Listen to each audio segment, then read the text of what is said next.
Good morning, everybody. It's Stephen here for Bland Designs, and just to remind you that Stephen and Walter Live will be on the air today at 4 p.m. Eastern Standard Time.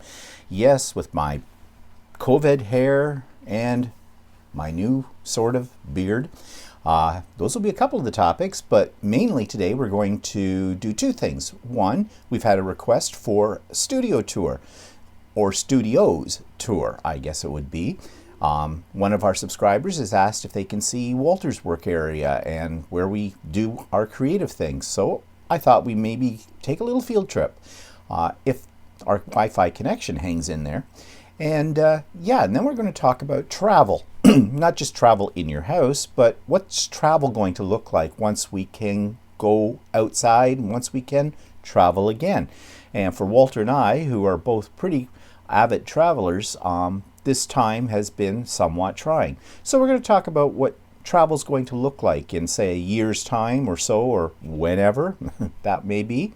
Join us today for that and other topics as well. And happy Mother's Day to all of you that are mothers. And we'll see you later at 4 p.m. today, Sunday, May the 10th, 2020. Bye-bye for now.